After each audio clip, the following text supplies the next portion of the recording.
इस समय वचन में हम देखेंगे जो अनुग्रह का वचन है प्रभु का ये साल के लिए।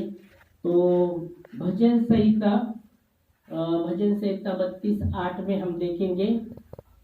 भजन संहिता 32:8,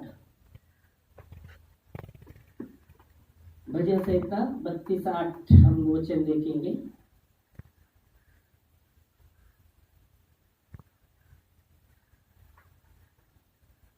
पढ़ सकते हैं। यह दाऊद का भजन है और परमेश्वर का वचन कहता है, मैं तुझे बुद्धि दूंगा और जिस मार्ग में तुझे चलना होगा उसमें तेरी अगुवाई करूंगा। मैं तुझ पर कृपा दृष्टि रखूंगा और तुझे सम्मति दिया करूंगा। Praise the Lord, hallelujah. तो यहाँ आप देखेंगे तो परमेश्वर दावीद को कहता है कि मैं तुझे बुद्धि दूंगा। प्रेज़ द लॉर्ड, बहुत ही जरूरी है बुद्धि, है ना। तो परमेश्वर का जो बुद्धि के विषय में बात कर रहा है कि मैं तुझे बुद्धि दूंगा। और बाइबल कहती बुद्धि का आरंभ परमेश्वर का भय मानने से बुद्धि प्राप्त होती है। हालेलुया। और परमेश्वर को पहचानना यही समझ है, ऐसा वचन कहता है। नीति वचन 9:10 में लिखा गया है, बुद्धि का आरंभ कहाँ से होता है। हम देखेंगे नीति वचन 9:10 में क्या लिखा गया है। नीति वचन 9:10 में लिखा गया है, यहोवा का भय मानना बुद्धि का आरंभ है और परम परमेश्वर को पहचानना यही समझ है। यहोवा का भय मानना बुद्धि का आरंभ है और परम परमेश्वर को पहचानना यही समझ है। तो यहाँ आप देखेंगे तो दावीद को परमेश्वर कहता है कि मैं तुझे बुद्धि दूंगा और जिस मार्ग में तुझे चलना होगा उसमें तेरी अगुवाई करूंगा। आमीन। जिस मार्ग में तुझे चलना है उसमें तेरी मैं अगुवाई करूंगा। मैं तुझे अगुवाई उस मार्ग में लेके चलूंगा, अगुवाई करूंगा, तेरी अगुवाई करूंगा। प्रेज़ द लॉर्ड, बहुत ही जरूरी अगुवाई भी होना।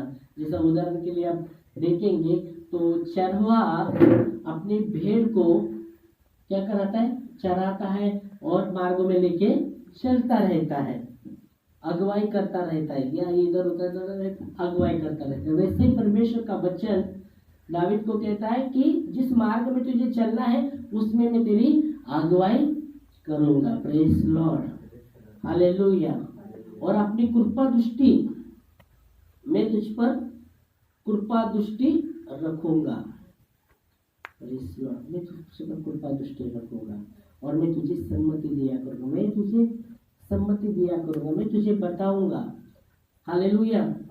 तो हमने देखा था कृपा दृष्टि का मतलब लेवी से हमने लिया था कि लेवी में भी परमेश्वर कहते हैं कि मैं तुम पर कृपा दृष्टि रखूंगा और तुम्हें फलवंत करूंगा और तुम्हें बढ़ाऊंगा। लेवी 26:9 में हमने देखा था कि अनुग्रह का सही अर्थ है परमेश्वर की कृपा दृष्टि।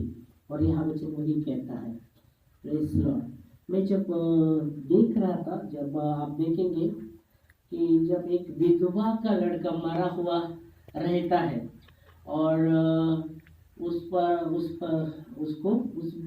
उसके बेटे को फिरकी पर लेके जा रहे थे, तो यीशु मसीह देखता है उस गांव के नजदीक जब आता है तो वो देखता है कि वो रो रही है, वो विधवा थी, एक ही बेटा है उसका, बाकी कोई सहारा नहीं, और वो रो रहे। प्रभु देखता है, प्रभु दृष्टि लगाता है और जैसा वो देखता है और यीशु मसीह वहां जाते हैं और जब वो बॉडी को लेके जा रहे थे वो उसके बेटे की, तो वो हाथ लगा कर कहते क्यूट, और वो मरा हुआ लड़का जिंदा होता है। Praise the Lord. तो प्रभु का कृपा दृष्टि हो सकता है हमारे जीवन में भी ऐसे कुछ मरे हुए क्षेत्र हो सकते हैं, हो सकते हैं कि वहां कुछ भी जीवन नहीं हो सकता, पर जब प्रभु का कृपा दृष्टि अगर उस जगह पर आ रहा है तो वो जो भी मरा हुआ जो क्षेत्र रहेगा वो जिंदा हो जाएगा फिर से। आमीन, हालेलुया। जीवन वहां आएगा, वह निर्जीव भी हुआ तो वहां जीवन आएगा। Praise the Lord.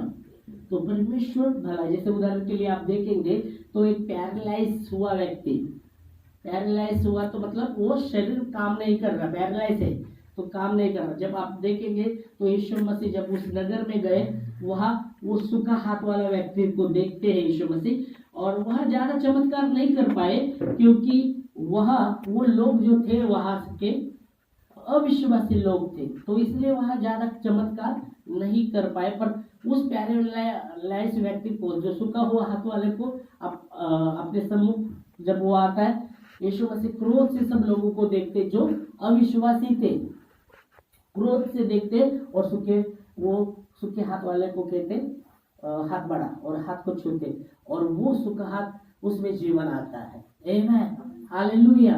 तो कृपा दृष्टि का सही अर्थ है उसका नजर उस क्षेत्र में भी, जो ऐसे क्षेत्र जहाँ जीवन नहीं है, और जब प्रभु का नजर पड़ता है तो वहाँ जीवन होने वाला है, वहाँ सजीवन आने वाला है। आमीन, हालेलुया। तो ये साल का जो वचन है, प्रभु का अनुग्रह मतलब उसकी कृपा दृष्टि उस जगह भी जहाँ जीवन नहीं हो सकता, वहाँ भी जीवन ला सकता है। Praise Lord. जैसे आप देखेंगे तो परमेश्वर के दास को जब वो देखता है तरी में,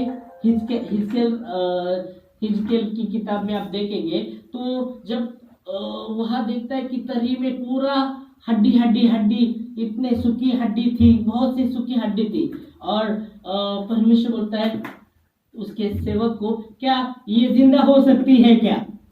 हाँ, क्या ये जिंदा हो सकती है? वो कहता है, सेवक बोलता है, प्रभु तू जानता है। तो प्रभु कहता है उसको आगे दे। सूखी हड्डी, वो तरी में इतनी सूखी हड्डी थी, बहुत सूखी थी, और परमेश्वर अपने सेवक को कहता है, क्या वो जिंदा हो सकती है क्या? सूखी हड्डी, उस तराई में बहुत सी सूखी हड्डी थी। तो वो सेवक कहता है, प्रभु तुझे पता। तो परमेश्वर कहता है सेवक को कि तू उसमें आज्ञा दे जीवन आने के लिए, और जैसा वो आज्ञा देता है प्रभु की अगुवाई से कि नस आए, उसमें मांस आए, वो जो सूखी हड्डी थी उस पर मांस आने लगता है, नसें आने लगती, सब कुछ होने लगता है, तया वो सूखी हड्डी फिर से जिंदा हो जाती है। आमीन, हालेलुया। तो प्रभु का जो अनुग्रह है, उसका जो अनुग्रह, जो कृपा दृष्टि, वो क्षेत्र में भी अगर हो सकता है, सूखापन हो सकता है जीवन में, ऐसे क्षेत्र में जहाँ हरियाली प्रभु ला सकता है। आमीन, वहाँ जीवन वो ला सकता है। ये विश्वास हमें करना है, और परमेश्वर का अनुग्रह का साल है, और परमेश्वर यहाँ वही कहता है, दावीद को ही कहता है कि मैं तुझे बुद्धि दूंगा, और जिस मार्ग में तुझे चलना है उसमें तेरी अगुवाई करूंगा, छोड़ूंगा नहीं मैं। इसलिए यीशु मसीह ने कहा था दो मार्ग के विषय में, एक अरुंद और एक रुंद, सकरा हुआ मार्ग और सकरा हुआ और कौन सा मार्ग? दो मार्ग बताइएगा बाइबल में। मत्ती 7वां अध्याय के, अगर आप 7वां अध्याय में बताए गए ना दो मार्ग, एक कौन सा? मराठी मध्ये अरुंद आणि रुंद, वो हिंदी में सकरा हुआ मार्ग, और दूसरा कौन सा है? दूसरा मार्ग सकरा और सीधा मार्ग पढ़ेंगे मत्ती में आते क्या लिखा है? दो मार्ग हिंदी में क्या है, मराठी मध्ये अरुंद आणि रुंद।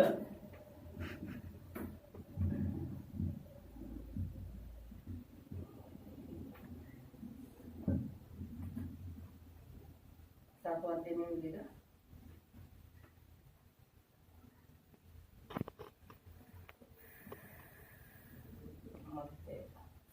मत्ती है सर? हाँ, मत्ती की किताब आते हैं।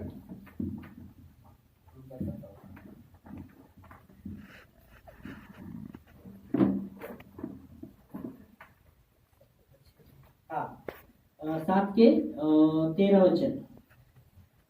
सकेत फाटक से प्रवेश करो, क्योंकि सकेत फाटक में से प्रवेश करो, क्योंकि चौड़ा है वह फाटक जो, और सरल है वो मार्ग जो विनाश को पहुंचाता है, और बहुत तेरे हैं जो उसमें से प्रवेश करते हैं। तो यह वचन कहता है सकेत फाटक से प्रवेश करो, सकेत मार्ग से चलो, वो जीवन को पहुंचाता है। ये 14 वचन में लिखा गया है, क्योंकि सकेत है वह फाटक और कठिन है वह मार्ग जो जीवन को पहुंचाता है, और थोड़े हैं जो उसे पाते हैं। तो वचन कहता है सकेत मार्ग में मैं तेरी अगुवाई करूंगा और मैं तुझे सम्मति दिया करूंगा ऐसा, पर वो सकेत मार्ग जीवन को पहुंचाता है। और दूसरा मार्ग जो बोला है, चौड़ा है वो फाटक और सरल है वो मार्ग जो विनाश को लेके जाता है। चौड़ा, बहुत ही चौड़ा है वो जो विनाश को, और सरल है वो, पर यहाँ सकेत कहा गया है, सकेत फाटकों से, सकेत वो मार्ग से तुझे चलना है, और मैं तुझे बुद्धि दूंगा और मैं तेरी अगुवाई करूंगा वो मार्ग में चलने के लिए। इसलिए दावीद ने कहा था, कहते हैं दावीद भजन 16:11 में, तू मुझे जीवन का मार्ग दिखाएगा, तेरे निकट आनंद की भरपूरी है और तेरे दाहिने ओर सुख सदा रहता है। पढ़ सकते हो वो वचन भी, आप पढ़ेंगे तो। Praise lord, hallelujah. भजन संहिता 16:11 वचन में क्या लिखा है? मैं तुझे वो जीवन का रास्ता दिखाऊंगा। मैं तुझे जीवन का रास्ता, हाँ तू मुझे जीवन का रास्ता दिखाएगा, तेरे निकट आनंद की भरपूरी है और तेरी दाहिने हाथ में सुख सर्वदा बना है। यह वचन कहता कि तू मुझे वो जीवन का मार्ग दिखाएगा, मतलब परमेश्वर। और वो यहाँ दावीद को कहते हैं कि मैं तुझे बुद्धि दूंगा और जिस मार्ग में तुझे चलना है उसमें तेरी अगुवाई करूंगा और मैं तुझे सम्मति दिया करूंगा। मैं बताऊंगा तुझे, अगुवाई तो करूंगा ही करूंगा, पर मैं बताऊंगा भी, सम्मति दिया करूंगा। आमीन, हालेलुया। तो कृपा दृष्टि का सही अर्थ हम यहाँ देखते हैं। Praise Lord. और इसलिए अनुग्रह, प्रभु का जो अनुग्रह है, धन्यवाद देंगे, क्योंकि पौलुस कहता है प्रभु तेरा अनुग्रह हमारे लिए काफी है, तेरा अनुग्रह मेरे लिए काफी है, क्योंकि जब मैं निर्बल रहता हूँ तभी प्रभु आपका सामर्थ मुझ में काम करता है। आमेन, हालेलुया, प्रेज़ लॉर्ड। तो प्रभु का अनुग्रह के द्वारा हम उन बातों पर जीवंत हो सकते हैं। आमेन, और उसका नजर हम पर है। तो वो अद्भुत रीति से मिला, जी क्षेत्र ऐसे ऐसे हो सकते हैं जो सूखा पर हो सकता है, पर प्रभु का नजर उस सूखेपन में जब जाएगा, वो सूखापन में हरियाली वहाँ होगा, वहाँ जीवन होगा। आमीन। तो धन्यवाद देंगे इस वचन के लिए। हम खड़े होंगे प्रार्थना में और प्रभु को धन्यवाद देंगे इस वचन के